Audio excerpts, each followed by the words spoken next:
Ndërsa gjenocidi izraelit në Gaza shkaktoi një valë të paprecedent kritikash dhe zemrimi ndërkombëtar, një ndryshim më pak i dukshëm, por me pasoja të mëdha strategjike, filloi të ndodhte në ekonominë globale të armëve. Për dekada me radhë, shtetet europiane kanë qenë ndër partnerët kryesor të Izraelit në fushën e mbrojtjes, duke siguruar armë, komponent ushtarak, teknologji dhe mbështetje logjistike. Por pas fillimit të luftës në Gaza, këto marrëdhënie filluan të përballen me presion të madh politik dhe ligjor. Gjykata, organizata drejtave të njerëzit, sindikate dhe shoqëria civile në disa vende europiane ngritën pyetje mbi përgjegjësinë e qeverive që vazhdonin të furnizonin Izraelin me pajisje ushtarake në një kohë kur operacionet e tij në Gaza po shkaktonin shkatërrim të gjerë dhe numër të madh viktimash civile. Si rezultat, disa eksporte u ngadalsuan, disa licenca u rishikuan, ndërsa në raste të tjera dërgesat ushtarake u pezulluan. Në këtë hapësirë të krijuar nga tërheqja ose hezitimi europian, hyri India. New Delhi, i cili prej vitesh kishte ndërtuar një marrëdhënie të ngushtë ushtarake me Izraelin, u shfaq si një partner gjithnjë më i rëndësishëm për industrinë e mbrojtjes izraelite. Ky ndryshim nuk ishte i menjëhershëm dhe as i rastësishëm. Ai ishte rezultati një procesi shumë vjeçar ku ndërthurën interesa strategjike të Indisë, zgjerimi i industrisë së saj vendase të armëve dhe një afrim gjithnjë më i madh politik me Izraelin.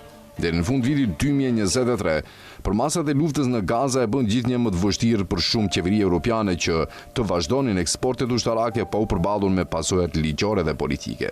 Në Holand, gjykata urdhëruan ndalimin e transferimit të komponenteve për avionët luftarak F-35 drejt Izraelit, duke argumentuar se ekzistonte rreziku që këto pajisje mund përdoreshin në shkelje të së drejtës ndërkombëtare humanitare. Spanja pezulloi disa dërgesa armësh, ndërsa në Belgjik dhe Itali, punëtorët e porteve refuzuan të ngarkonin pajisje ushtarake të destinuara për Izraelin, duke u thirrur në përgjegjësinë morale dhe ligjore. Edhe Gjermania, një nga mbështetësit më të mëdhenj politik dhe ushtarak të Izraelit në Europë, u përball me presion të brendshëm, padi ligjore dhe debate publike. Problemi kryesor për Europën ishte strukturuar. Rregullat europiane për eksportin e armëve parashikojnë se furnizimet duhet të kufizohen kur ekziston një rrezik i qartë që armët mund të përdoren për krime lufte ose krime kundër njerëzimit. Gjenocidi në Gaza e bëri këtë debat shumë më të vështirë për qeveritë europiane. Edhe ato vende që politikisht vazhdonin të mbështesin Izraelin, u përballën me presion nga institucionet ligjore, sindikatat, aktivistët dhe opinioni publik. Për Izraelin, kjo krijoi një situatë të re. Një shtet i mësuar me furnizimet qëndrueshme nga partnerët europian, filloi të përballej me pasiguri në një sektor jetik për kapacitetin e tij ushtarak. Ndryshe nga Europa, India nuk u përball me të njëjtat kufizime.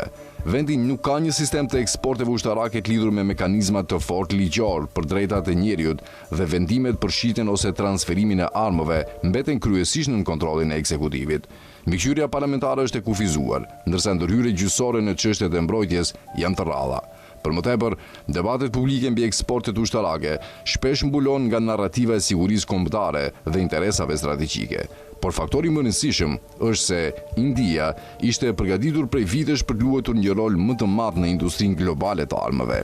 Përmes politikës së njohur si Make in India dhe përpjekjeve për të rritur prodhimin vendas të mbrojtjes, qeveria hinduse investoi fuqishëm në ndërtimin e një industrie ushtarake kombëtare. Një pjesë e rëndësishme e këtij zhvillimi u realizua përmes bashkëpunimit me kompani izraelite të mbrojtjes. Teknologjia izraelite, kapacitetet prodhuese hinduse, kostot më të ulta të prodhimit dhe mungesa e kufizimeve të ngjashme me ato europiane krijuan një model të ri bashkëpunimi. Ajo që Europa nuk mund ta furnizonte më hapur për shkak presioneve politike dhe ligjore, India kishte mundësinë ta prodhonte, montonte ose siguronte në mënyrë më diskrete. Për dekada me radhë, marrëdhënia e mbrojtjes mes Indisë dhe Izraelit ishte kryesisht një marrëdhënie ku Izraeli ishte furnizuesi dhe India blerësja. Izraeli i shiste Indisë sisteme të avancuara ushtarake, përfshirë dron, teknologji mbikëqyrjeje, raketa dhe pajisje të tjera, por kjo marrëdhënie tani ka marrë një drejtim të ri. India jo vetëm vazhdon të blejë teknologji izraelite, por gjithashtu është bërë pjesë e zinxhirit të furnizimit të industrisë së mbrojtjes së Izraelit. Furnizimet përfshin eksploziv, komponent për municione, materiale për prodhimin ushtarak, pjesë për sisteme pa pilot dhe elemente logjistike që janë thelbësore për një konflikt afatgjat.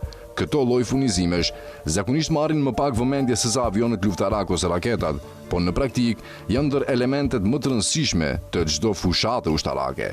Luftrat moderne nuk mbahen vetëm nga armët spektakolare, por nga një furnizim i vazhdueshëm me materiale, pjesë dhe municione.